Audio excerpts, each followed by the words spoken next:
السلام عليكم ورحمة الله وبركاته. ازيكم يا حبايبي؟ يا رب دايما تكونوا بخير. هنعمل النهاردة أحلى كحك العيد، كحك دايب، كحك ناعم. السنة اللي فاتت عملت معاكم 2 كيلو بمقاديرهم على السخن. عشان احنا بنقول السخن ده لما بتعملي كميات كبيرة، عشان لما بيقعد معاكي ما بيجرالوش حاجة. احنا ما بنعملش كميات كبيرة المرة دي، هنعمل كيلو.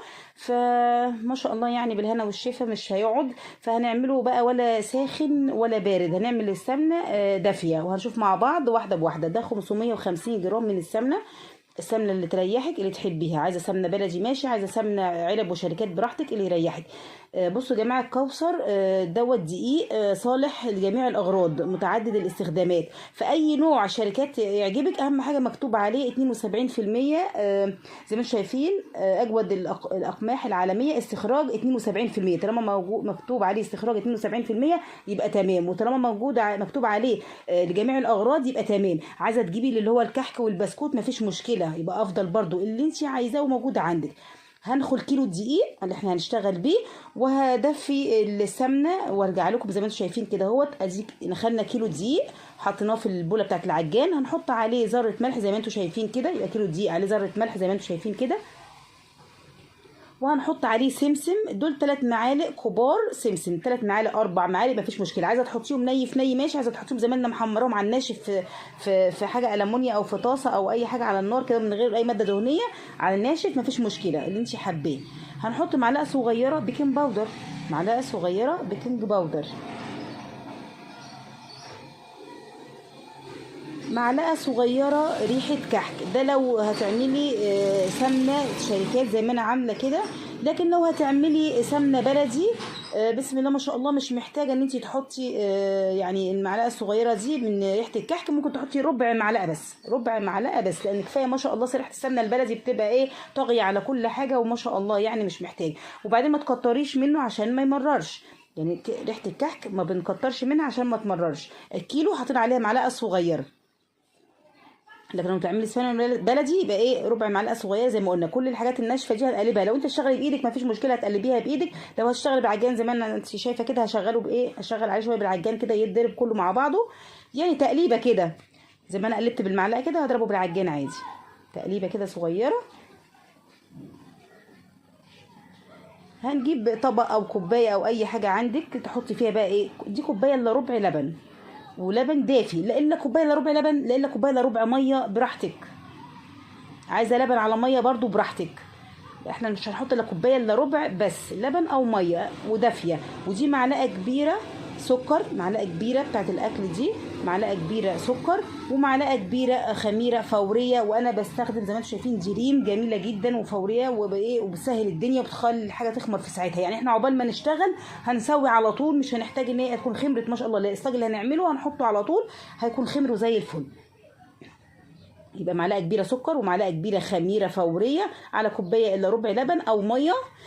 ولو احتاجنا لبن او ميه تانية هنحط، يعني ساعات بتاخد كوبايه كامله، لان دي بيختلف من نوع للتاني. بس خلوا بالكم السوائل الكتير بتنشف الكحك، السوائل الكتير بتنشف الكحك، فعشان كده نكون حريصين.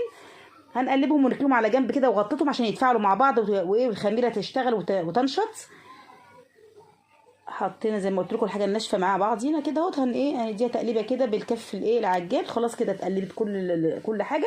هنجيب السمنه احنا حاطينها على النار عشان تبقى دافيه وفكت وساحت ويدوبك دافيه زي ما قلنا. نحطه مره واحده ونبس بقى اهو. بصوا بسم الله ما شاء الله، يا دوبك كده دفيت كده وفكت زي ما انتم شايفين كده اهو. بصوا بقى يا حبايب قلبي، دي 550 جرام. لو انت عايزاه ماسك نفسه شويه هتحطي نص كيلو بس اللي هو 500 جرام. انا زودت يجي معلقه ونص كبيره، ووزنتها 550 جرام. تمام، يعني ال50 دي اكنها ايه، معلقه ونص كبار من السمنه. اللي ما عندوش ميزان يعني ومش هيعرف يوزن 550 جرام سمنه، يعني نص كيلو وعليه معلقه ونص كبار سمنه اللي هي ال50 ايه جرام. ده لو انت عايزاه ناعم. لكن لو عايزاه متماسك يبقى نص كيلو سمنه بس، وهندفيه زي كده ونحطه مره واحده. واهم حاجه بقى في الكحك دلوقتي البس بقى، سواء هتبسي بايدك بس طبعا لما ايه يبرد شويه، بالاول بمعلقه خشب لغايه ما يبرد شويه لو هتشتغل على ايدك، واول ما يبرد هتبسيه بايه، بكف ايدك زي ما احنا متعودين نعمل مع بعض. والسنه اللي فاتت عملت لكم 2 كيلو مع بعض بطريقه اللي هي السمنه على الساخن، اللي هي السمنه بقى اللي هي بتغلي. وعملتها لكم بالعجوه وعملت لكم بالمنقاش. هحط لكم برضو اللينك بتاع السنه اللي فاتت في صندوق اسفل الفيديو ان شاء الله، صندوق الوصف باذن الله. زي ما انتم شايفين الخميره اهي بتتفاعل وبتنشط عشان نعرف ان هي شغاله وتمام زي الفل اهو. اهم حاجه البس. بعد ما نبس العجينه هنحط بقى ايه، بعد ما تتبس كويس يعني يجي 3 4 دقايق 5 دقايق بالعجان، هنحط الخميره بقى اللي اتفاعلت مع بعض مع السكر مع اللبن اللي احنا كنا حاطينها في طبق على جنب دي، هنحطها.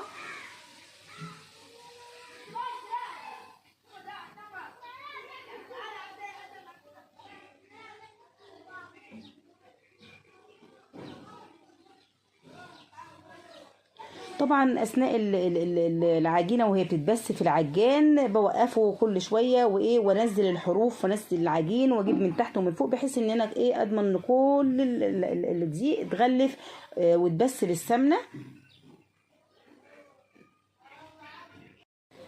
في اللحظه دي بقى هنحط زي ما قلت لكم ايه الخميره باللبن بالسكر اللي احنا اتفاعل مع بعض على جنب ده، ونحطه. الخميره اللي تريحك حطيها حبيبه قلبي، بس انا بشتغل بدريم حلوه وجميله، وفي خميره تانية بس مش فاكره اسمها دلوقتي برضو حلوه بشتغل بيها.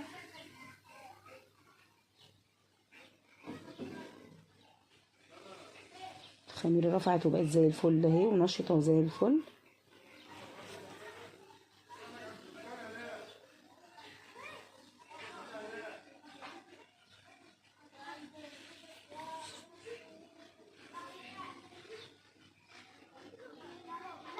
طبعا زي ما انتم شايفين العجينه ملمسها عمل ازاي. اول ما تحط لها اللبن او الميه هتبص تلاقيها ايه اتكتلت وبقت ايه عجينه متماسكه تاني، وترجع تبقى متماسكه تاني.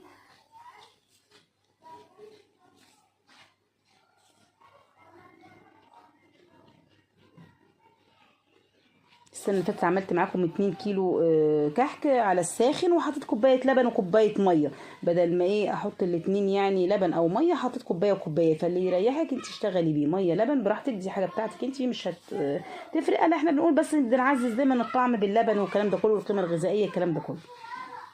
زي ما انتم شايفين اهو كده.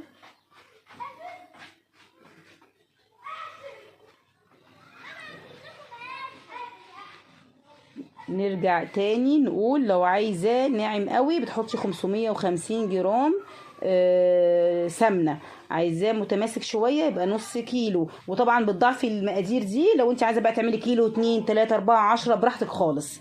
هي نفس الطريقه انا عاملاها لك على كميه صغيره.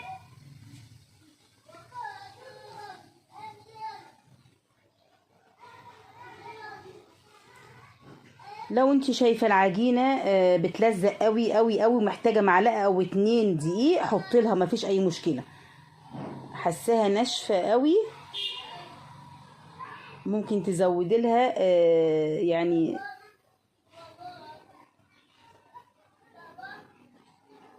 بصوا ازاي بقى بمسكها ازاي وبقلبها في ايدي يمين وشمال وبضغط عليها، ما بتتشققش ولا حاجه، يبقى هي كده زي الفل. بصوا طالما ما اتشققتش من الجناب يبقى هتبقى سهله معاكي في التشكيل، سواء هتعمليها بالمنقاش زي ما عملناها السنه اللي فاتت، وسواء هنعملها زي المره دي الله اكبر الله اعظم بالمنقاش او بالبصامه بتبقى اسهل، ودي طريقه المصانع طبعا عشان اسهل عليكم. الله اكبر الله اعظم.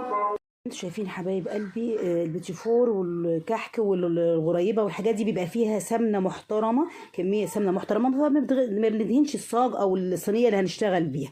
فزي ما انتم شايفين الصينيه مش دهنها اي ماده دهنيه ولا اي حاجه، وباخد قطعه قطعه والفها كده زي ما انتم شايفين وابرمها واحطها في الصينيه، وهكذا كل ايه كل بسيب مسافه صغيره واحط الثانيه والثالثه والرابعه والكلام ده كله، ونعمل الكميه كلها كده. طب لو عايزه اعمله بالملبن او بالعجوه او الكلام ده كله حبيب قلبي، باخد القطعه كده وبقورها من جوه كده، وببقى فيه فجوه يعني ببقى اخلي فجوه كده من جوه في النص، واحط حته الملبن زي ما هي بقطعها زي ما هي. الملبن بجيبه من عند مستلزمات الحلواني واقطعه قطع قطع عشان يفضل طريه زي ما هي من غير اي اضافات ولا حاجه، بحطها من جوه واقفل عليها وهكذا بالشكل دوت. وبعدين نعملها ايه بالبصامه او بالمنقاش او الكلام ده كله. انت لو حبيتي تحبي تحطي عجوه او ملبن انا هحط لك الفيديو ايه اسفل صندوق الوصف حبايب قلبي ان شاء الله ما انساش. بنحط حته الملبن زي ما هي عشان تفضل طريه وجميله وحلوه. دي البصامه بتبقى اسرع طبعا زي ما قلنا من المنقاش، او لو انت قاعده لوحدك زي حالتي كده اهوت وبتشتغلي بيبقى اسرع. على 180 درجه على الرف الوسط، ما بتحتاجيش تولعي الشوايه ولا اي حاجه، هو 180 درجه على الرف الوسط بيبقى جميل، لونها من تحت ومن فوق وجميل زي الفل. بصوا اهو. بوريكم كمان ان انت لو حابه تعملي بالمنقاش. وبعدين برضو بطريقه تانية زي الفيديو اللي عملته السنه اللي فاتت، ان انا بجيب قطعه كبيره وعلى الرخامه او الطبليه وكوبايه صغيره وتعملي وتقطعي بيها ايه دواير دواير دواير، بعد ما تطبطبي كده العجينه على الرخامه او الطبليه زي ما قلنا تكون نظيفه طبعا، وتقطعي كده دواير وتاخديها تنقشيها زي ما انت شايفه كده، او تكوري بقى واحده واحده زي ما انت عايزه تعملي. بس انا بتكلم الطريقه دي اسهل واسرع، ان انت تبططي كميه كبيره وتقطعي ايه زي ما امهاتنا كانوا بيعملوا لنا زمان، واحنا اتعودنا ان احنا يعملوا كده كميه كبيره على الطبليه ويقطعوها بكوبايه صغيره. وساعات كنا بنغطى البزازه لو تفتكروا زمان، وكنا ناخدها بقى الحته يا دوبك نظبطها كده بايدينا وننقشها ونحطها كده. خدت تلت ساعه تقريبا من غير ما طبعا شوايه ولا حاجه عشان ما يتحرقش، ده هو بيدي اللون الجميل الذهبي ده من تحت ومن فوق. بسم الله ما شاء الله، تقريبا خد لها تلت ساعه. انتي بصي عليها كده بعد ربع ساعه تلت ساعه بكتير قوي، مش هيزيد عن نص ساعه. انتي لو عايزه تشيليه زي كده لما يبرد شيليه في حاجه بلاستيك عشان السمنه يعني تحتفظ بالسمنه بتاعته، ما يتحطش في حاجه كرتون ولا اي حاجه ولا علبه كرتون، عشان السمنه بتاعته تفضل فيه، ما تشربهاش الكرتونه وكده. في حاجه بلاستيك، في علبه بلاستيك محكمه الغلق. لو انت حابه ترشي عليه لما يهدى شويه، عشان برضو لو هو سخن ورشيتي عليه، لو هو سخن رشيتي عليه هيعجن ويبقى شكله مش حلو، مش لطيف خالص، وهيعجن كده من السخونيه بتاعه الايه الكحكه مع السكر، هيعجن ويبقى شكله مش حلو السكر على الوش. لكن احنا بنستنى لما يتهوى شويه ونحطه عشان يلزق. ليه بقى يا حبايب قلبي بنعمل الحركه دي؟ اللي حابب يعني عشان لما يجي عندك ضيف ولا طفل يمسك القطعه، لو انت وهو ناشف وجيتي عند التقديم وحطيتي بقى عليه سكر، كل السكر بيطير وبيقع في الارض ويبهدل الدنيا. لكن لما تكون هي السكر ماسك فيه شويه ما بيبهدلش الدنيا. والطريقه اللي تريحك برضو اشتغلي بيها. انا استنيته لما يهدي شويه ورشيت زي ما انت شايفه كده. بحب الايه المنخل السلك ده او الاسباستا السلك الصغيره دي بتوزع حلو، واحنا بنحب صراحه كميه السكر كتيره. فانت برضو دي حاجه ترجع لك، انت عايزه تحطي كميه خفيفه كميه كبيره براحتك. وبعد كده ترصيهم في حاجه بلاستيك وتشيليهم. ويعني يستحب لو كل راق وراق من الكحك حطيتي ايه كيس بلاستيك كده فتحتيه وحطيتيه ايه يعني فردتيه كده كيس اللبن ده وحطيتيه يا حبايب قلبي، بيبقى برضو ايه بيحافظ على بقى ان ايه يعني كل دور لوحده والسكر بتاعه لوحده، وتحافظ على الحاجه اكتر يعني فتره طويله يعني. وبالهنا والشفا. ولو وصلت لغايه هنا يا حبيبه قلبي ما تنسيش اللايك والاشتراك في القناه اللي لسه ما اشتركش. وكل سنه وانتم طيبين وانا بحبكم في الله، والسلام عليكم ورحمه الله وبركاته.